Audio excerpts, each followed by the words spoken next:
when that Jewish-Christian alliance emerges, as it has emerged in Europe, and you are prohibited from becoming their friends and allies, then Allah declares, if you disobey this command and you join them and become their friends and allies, you now belong to them.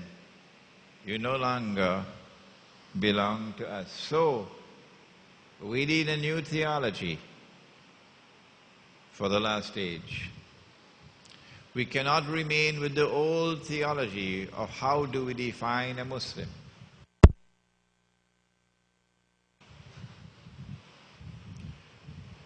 Who is a Muslim and who is not a Muslim? We studied this subject as students. This is Kalam, Islamic theology. And large volumes have been written on this subject. But when the last stage comes, you need a new theology with which to determine who is a Muslim and who is not. Because Allah says, وَمَنْ يَتَوَلَّهُ مِنْكُمْ فَإِنَّهُ مِنْهُمْ. And whosoever from amongst you turns to them, as nearly all the governments have done, you no longer belong to us, you now belong to them. Saudi Arabia is a client state of the Jewish-Christian alliance which today rules the world. They no longer belong to us, they now belong to them. So wake up and recognize the reality of the world in which you are living.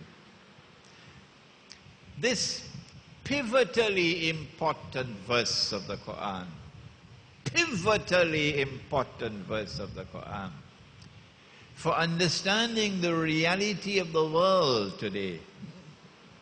When you study it from the books of tafsir, you will not find the meaning of the verse as it explains tomorrow. I want to turn now to yet another verse of the Quran, which tells us about tomorrow. This is the last age. We want to know, where is the last age taking us?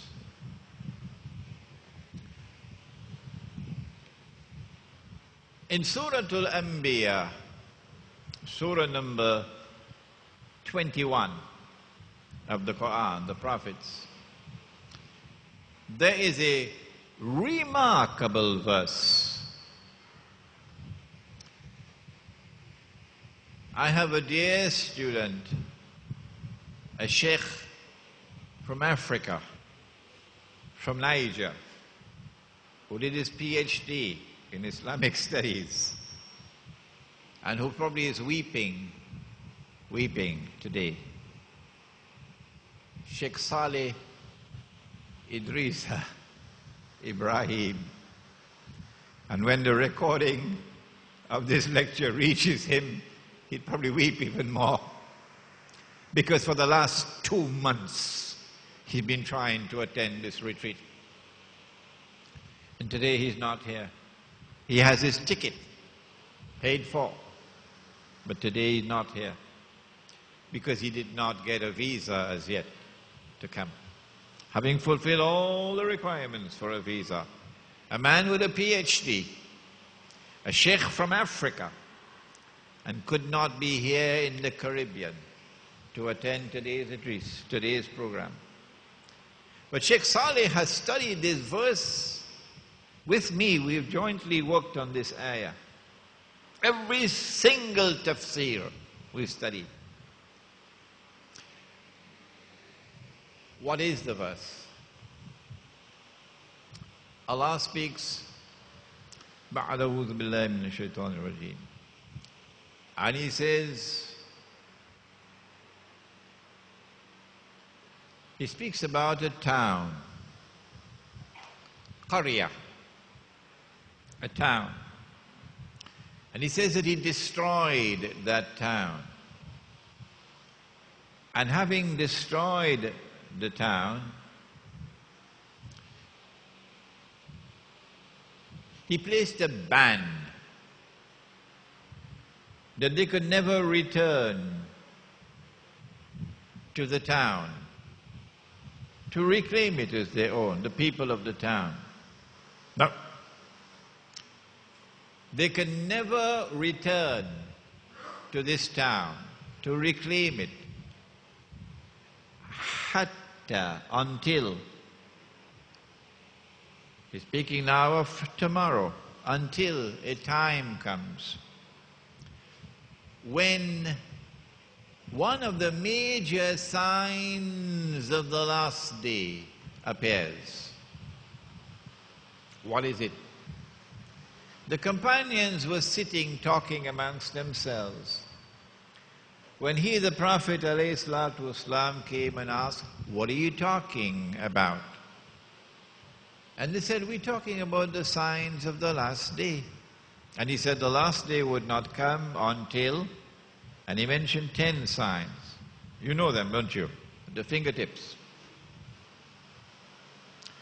Number 1, and these are not given in the chronological order in which they will occur.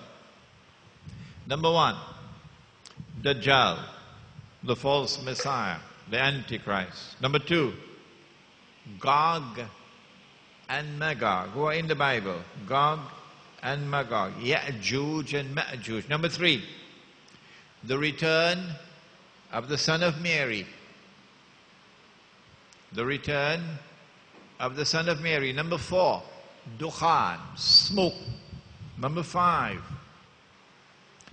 Dabbatul Ard, a creature of the earth. Number 6, that the sun would rise even in Barakpur from the west. Number 7, 8 and 9. 3, khusuf, plural of khas. Khas is a sinking of the earth, therefore an earthquake. An earthquake, a sinking of the earth. And the earth sinks down and swallows what it swallows. One in the east, one in the west, and the third one in Arabia. And number 10, that a fire will come out of Yemen. I tell you, the Saudis don't like number 10 at all. That a fire will come out of Yemen and would drive people to their place of assembly, Judgment Day, perhaps. So these are the 10 major signs. And of these 10, there is one, Gog and Magog. This book was just written on this subject. An Islamic view of Gog and Magog in the modern world, and there are many who are very uncomfortable with this book because it has given a different understanding and explanation of the subject from that to which they are traditionally accustomed. And so Allah speaks about a town which He destroyed, and the people were expelled.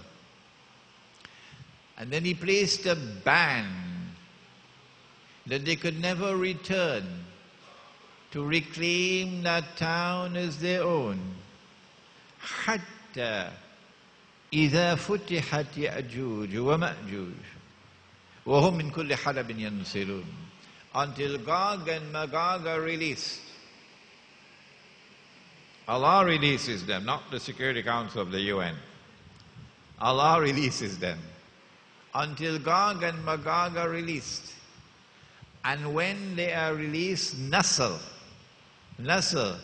they procreate. they